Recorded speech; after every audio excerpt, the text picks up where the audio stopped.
同仔女同住呢一句話唔好講，講咗遲早反面。今日講一個好多人以為自己冇問題，但其實已經出緊事嘅題目。同仔女同住，香港咁多家庭，兩代人住埋一齊係好平常嘅事。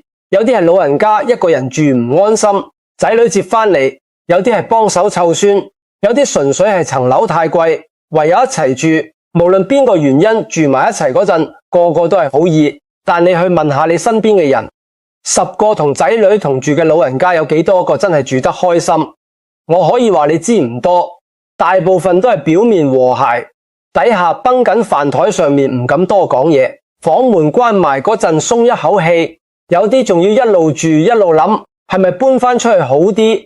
而最令人唏噓嘅係搞到咁，通常唔係因為邊個衰，唔係因為新抱惡個仔唔孝順，老人家難服侍，9成9嘅情況係因為講錯咗幾句話。今日我講4句話，呢4句係同仔女同住嘅老人家最容易講、最順口、最覺得自己冇問題嘅4句，但講落去就係遲早反面。我要提你第4句，唔係最狠嗰句，真正最大鑊嗰句係第3句。第3句一講唔係傷感情咁簡單，係成頭家嘅秩序都會亂。你聽到中段嗰陣，記住留意先講返一個個案，你聽完就明我講緊乜。有個老人家老伴走咗之後，一個人住咗一排，個仔見佢一個人煮飯都煮到求其，索性叫佢搬入嚟一齊住。頭嗰排真係好和諧，老人家幫手買餸，幫手湊孫，個仔個新抱返到屋企有啖熱飯食，個個都話呢個安排好。之後就開始出事。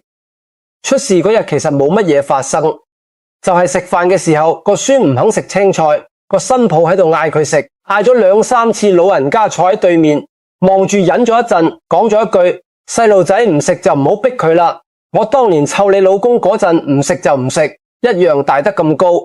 呢句話講完，台面靜咗，個新抱冇還嘴繼續食飯。之後嗰餐飯冇人再講嘢。再之後嘅日子，個新抱開始加班，返到嚟成日話食咗啦。個仔開始喺公司食晏之後直接返工，返到爺屋企嗰張飯台，慢慢由4個人變成2個人，再變成1個人。老人家一個人食飯食咗好耐，最後自己提出搬返出去住。佢搬走嗰日同個仔講：我以為住埋一齊會親啲。我講呢個個案唔係想講邊個啱邊個錯，呢件事入面冇人係壞人，個新抱唔係惡新抱，個仔唔係唔孝順，個老人家更加係一片好心。但一個屋企就係咁散咗，散喺邊度？散喺一句話。好多人以為家宅唔和係風水出事，係流年犯太歲，係屋企個座位擺錯呢啲嘢有冇影響？有嘅。但坦白講一句，一頭家真正令到骨肉反面嗰樣嘢，9成9唔係風水，係說話大事，反而唔會令一頭家散。屋企有人病，有人失業，有人欠債，呢啲大事臨到頭，一家人通常會攬得更加實。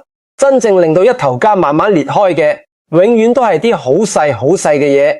飯台上面嗰一句，廚房門口嗰一句，送個孫返學路上嗰一句，呢啲說話冇一句係想害人，但每一句都好似攞住支針喺塊布上面篤一下，篤一下你唔覺，篤100下塊布就爛咗。已經係詞。有句話：吉人之辭寡，躁人之辭多。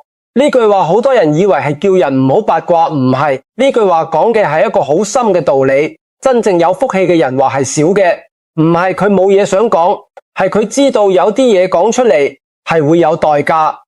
而人到咗一定年紀，最容易犯嘅毛病就係話變多咗。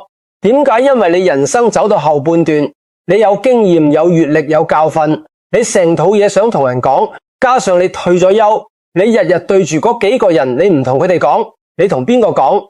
你係出於好心，出於關心，出於我食鹽多過你食米。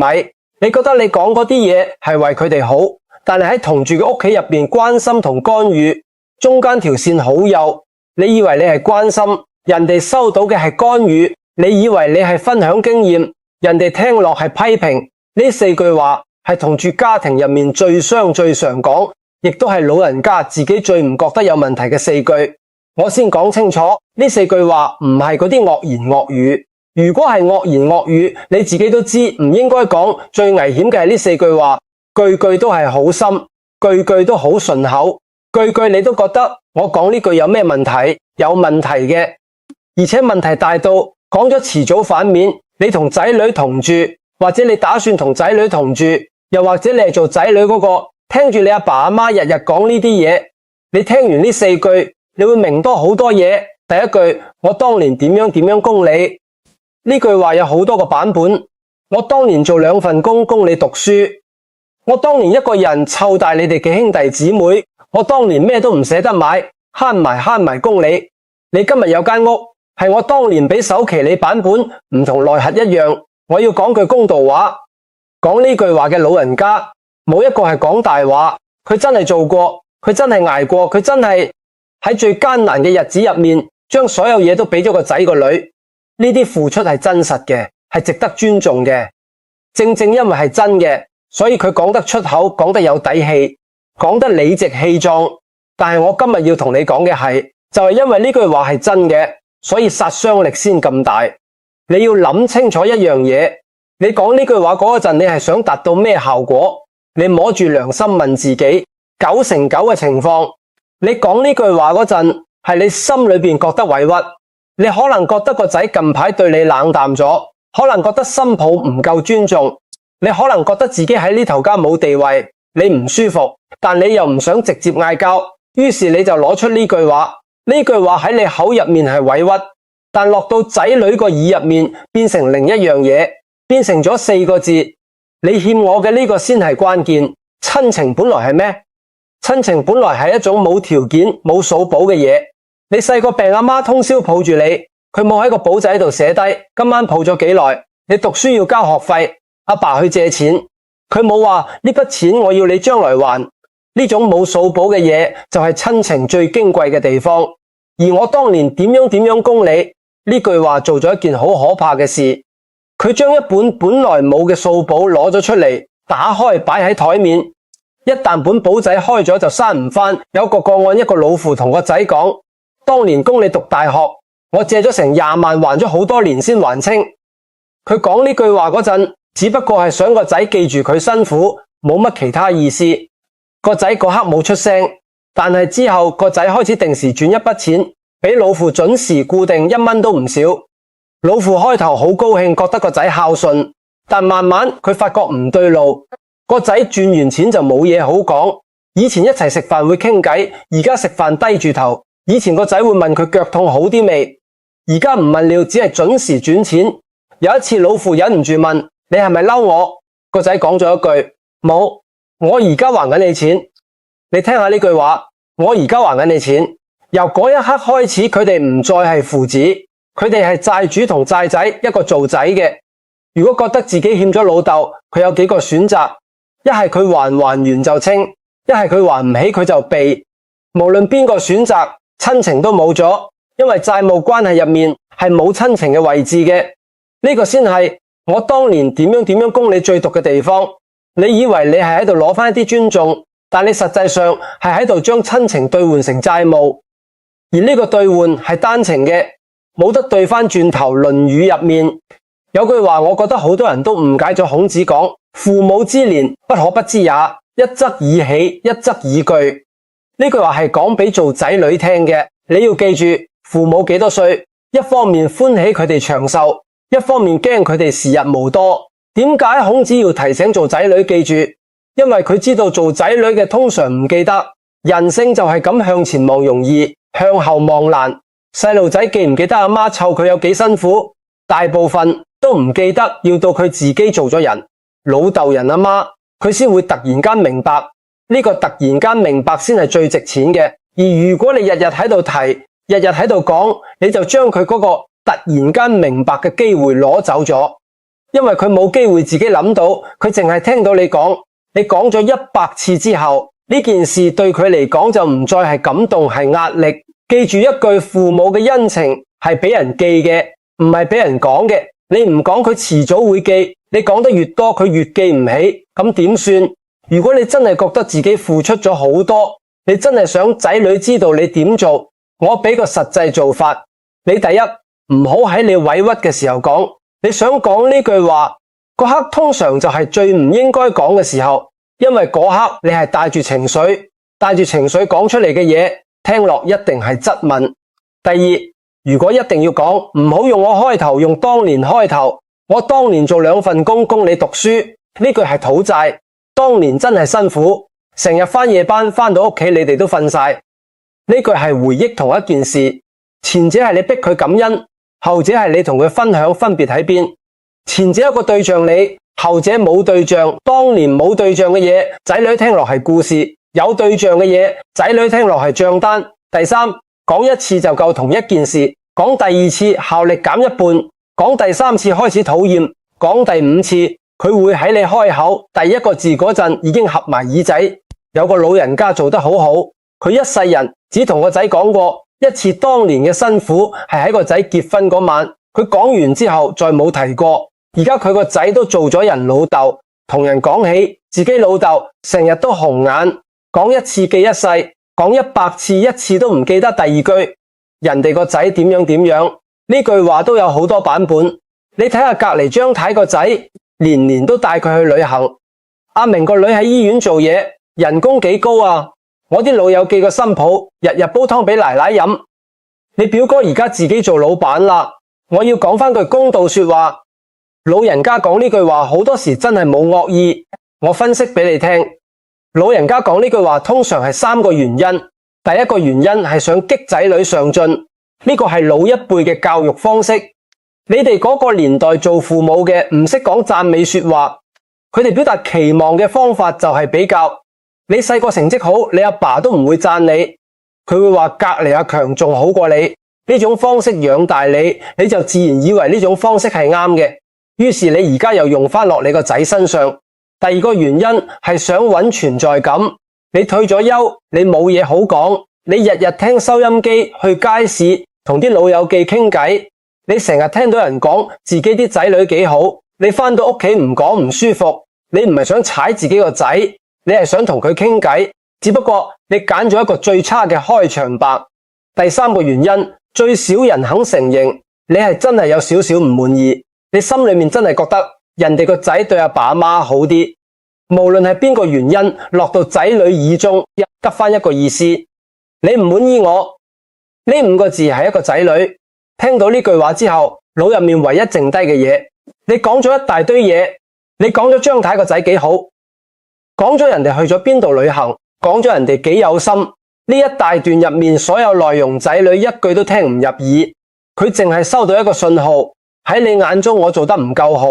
而更加傷嘅係佢會諗多一層，我供你食供你住，我返工返到咁夜，我週末都要陪你去覆診。原來喺你心目中我仲係比唔上隔離張太個仔。你話呢個仔女會唔會灰？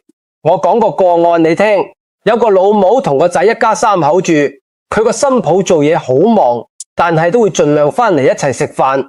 呢個老母有個習慣，就係好寵意喺飯台講親戚啲仔女。你表姐個新抱啊，日日返到嚟都煲定湯。阿姨個女成日買嘢俾佢阿媽，上次仲買咗部按摩椅。隔籬陳太個新抱同佢奶奶好夾㗎，成日一齊去飲茶。呢啲話佢講咗一次又一次。有一日個新抱同個仔講：我以後唔喺屋企食飯啦。個仔問：點解？個新抱講：我返到嚟已經好攰，我唔想一邊食飯一邊聽人講我做得唔夠。個仔去同阿媽講，阿媽第一個反應係：我幾時話過佢做得唔夠？我淨係講返人哋啲嘢啫。你聽清楚呢句，我淨係講返人哋啲嘢啫。呢句就係全部老人家嘅盲點。你以為你講緊人哋，你冇提過佢一個字，你冇批評過佢一句，所以你覺得你冇事。但係語言唔係咁運作嘅。當你喺一個人面前不斷讚另一個同佢角色一樣嘅人，你講嘅每一句讚美都係一把刀。你唔使講你唔好，你只要不斷講佢好，對方自己就會補完後半句。而且我要特別講一樣嘢，呢句話對新抱同女婿殺傷力係雙倍。點解？因為佢哋本身就係外人一個仔，佢聽你講隔籬阿強幾好，佢會唔開心。但佢知道你始終係佢老豆老母，佢係你親生嘅，你點都唔會唔要佢。佢有安全感。但一個新抱唔同，佢係嫁入嚟嘅，佢喺呢頭家嘅位置係靠關係維繫，唔係靠血緣。佢本身就時時刻刻擔心自己做得唔夠好。時時刻刻覺得自己係外人。你喺佢面前讚人哋個新抱，佢收到嘅信號唔係我做得唔夠好，係我唔係你想要嗰個。呢個殺傷力差好遠。論語有句話，己所不欲，勿施於人。呢句話人人識講，但好少人真係諗過點用。我教你點用，你下次想講人哋個仔點樣之前，你調轉諗一諗。如果你個仔同你講隔籬陳伯好過你好多，佢日日行山唔使人湊，你就成日入醫院，你聽落係咩感覺？你即刻火滾，你會覺得我養大你，你而家嫌我老，嫌我有病，嫌我阻住你。你嗰刻嘅感受就係你個仔聽你講張太個仔幾好嘅感受，一模一樣咁講返轉頭。老人家喺屋企應該係咩角色？我用一個講法，你應該係定海神針，唔係評判員。咩叫定海神針？就係無論屋企發生咩事，你都係嗰個最穩陣嘅人。個仔工作唔順，你唔會慌；個孫成績跌，你唔會嘈；新抱同個仔嗌交，你唔會落場，你又坐喺度。你嘅存在本身就係一份安定。咩叫評判員？就係你日日喺度打分，呢餐飯煮得好唔好？個孫今次考幾多分？個仔今個月加咗人工冇新抱，今日面色點？你係喺度睇住，喺度評，喺度比較。你選邊個角色，決定咗你喺呢頭家嘅地位。我可以好肯定咁同你講，一個屋企入面最有地位嗰個老人家，通常都係最少講嘢嗰個。唔係因為佢唔識講，係因為佢知道佢唔講嗰陣，人哋反而會嚟問佢。你日日講冇人聽，你唔講，人哋反而會嚟請教你。呢個就係易經講嘅潛龍勿用，唔係叫你冇用，係叫你唔好急住用。第三句，你哋應該點樣教個孫？呢句話係同住家庭最大嘅一個炸彈。我先講清楚點解佢咁大鑊。頭兩句話，我當年點樣供你，同人哋個仔點樣好，傷嘅係感情。感情呢樣嘢傷咗係可以慢慢補嘅。時間夠長，講返兩句軟話，通常都返到轉頭。但係第三句唔同，第三句傷嘅唔係感情，係結構。咩叫結構？就係一頭家入面邊個話事？一個家庭入面個仔同個新抱係一對父母，佢哋對自己個仔女有教養權，呢個係佢哋喺呢頭家最核心嘅身份。你一去干預教孫呢件事，你唔係喺度提意見，你係喺度攞緊佢哋嘅身份。呢樣嘢冇得補。我講返個開頭嗰個個案，老人家喺飯台講，細路仔唔食就唔好逼佢啦。我當年湊你老公嗰陣，唔食就唔食一樣，大得咁高。呢句話表面上係同孫，實際上係做咗三件事。第一，佢當住個孫面前否定咗個媽媽嘅決定。第二，佢用自己嘅資歷，我湊大你老公去壓對方嘅資歷。第三，佢向個孫發出咗一個信號，媽媽講嘅嘢可以唔聽。第三樣嘢先係最恐怖。我再講個個案，講到尾你就明。有個婆婆同個仔一家住個孫，仲細個新抱管得幾嚴，唔俾個孫食太多零食，唔俾佢瞓覺前打機。婆婆好錫個孫，個新抱唔喺屋企嗰陣，婆婆就偷偷俾糖佢食，俾部電話佢玩。個孫問媽咪話唔俾嘅，婆婆話唔緊要，嫲嫲俾你食，唔好話俾媽咪知。呢個習慣維持咗好耐，到個孫大咗少少出事啦。嗰個孫學識咗一樣嘢，當媽媽話唔得嘅時候，去揾嫲嫲。佢唔係扭計，佢係好有策略。媽媽唔俾佢買玩具，佢唔喺媽媽面前嘈，佢等媽媽出咗去，佢去揾嫲嫲，嫲嫲一定買俾佢。再之後佢學識講嫲嫲話得㗎，呢句話一講出口，個屋企就完咗。因為由嗰一刻開始，媽媽講嘅嘢冇效力。一個咁細嘅細路，佢已經知道呢頭家有兩個權力中心，而佢知道行邊條路可以攞到佢想要嘅嘢。個新抱最後點做？佢帶住個仔搬咗出去。搬出去嗰日，婆婆喊到收唔到聲。佢話我做錯咗啲乜？我咁錫個孫啊！佢真係咁錫個孫，呢點我信。但佢唔明白一樣嘢，錫同管係兩回事。而喺仔女屋企入面，你有錫嘅權利，但你冇管嘅權利。我要講一個好重要嘅概念，你要分清楚兩個身份，長輩同家長。長輩係一個地位，你係阿爺阿嫲公公婆婆，呢個地位一世都係你嘅。冇人攞得走，你受人尊敬，你講嘅話有分量。你行過個孫會，叫你家長係一個職位。呢個職位得2個位，係個仔同個新抱嘅。你做過，但你嗰任已經完咗。你嗰任係喺你個仔細個嗰陣，你做得好唔好都已經過去咗。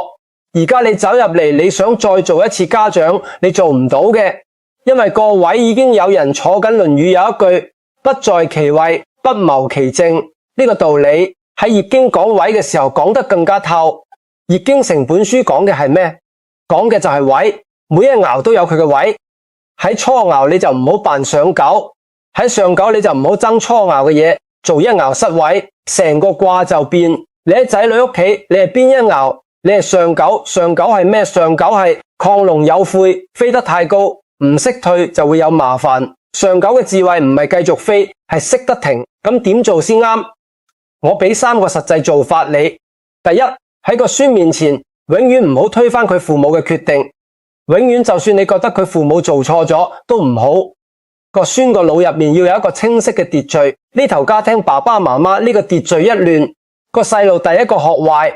第二，有意見私下同你個仔講，唔好同新抱講，同你個仔講，因為佢係你親生嘅，佢頂得住你講嘢，而且講嘅時候用我覺得，唔好用你應該。我覺得個孫近排面色差咗少少，係咪瞓得唔夠？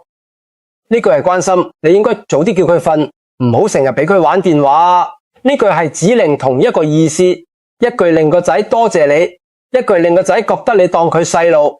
第三，講一次之後唔好再提你，講咗佢聽唔聽係佢嘅事，佢唔聽你就由得佢。呢個唔係放棄，呢個叫尊重。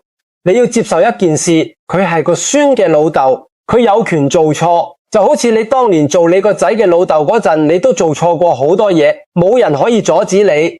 我知道呢樣好難，眼白白睇住個孫俾人教錯係好辛苦嘅，但你要諗清楚，你干預換嚟嘅係咩？你可能改到一件小事，但你會失去成個家庭嘅信任，而你失去咗信任之後，你連錫個孫嘅機會都冇埋。好多婆婆媽媽最後連個孫都見唔到，唔係因為佢哋唔錫個孫，剛剛相反，係因為佢哋太想主導。點樣錫？第4句，我住喺度係咪好阻你哋？呢句話聽落最無害，實際上最陰乾人，版本好多。我係咪好阻住你哋啊？我搬返出去住好唔好呀？你哋唔使理我死咗，你哋就冇咁煩。我知我老啦，冇用啦，係累贅你。我先講一句，講呢啲話嘅老人家唔係想攞嘢，佢係驚。有樣嘢好少人講出口，人到咗一定年紀最大嘅恐懼唔係死，係唔被需要。你後生嗰陣，你係屋企支柱，你返工賺錢，你話事，你嘅存在有明確價值。到你老咗，你唔賺錢啦，你行動慢咗，你有時仲要人陪你去睇醫生，你自己心入面清楚，你由一個有用嘅人變成一個要人照顧嘅人，呢個轉變係非常之難受嘅。於是你會忍唔住去試探，你想聽一句唔會啊，你住喺度我哋好開心，你想有人俾個保證你。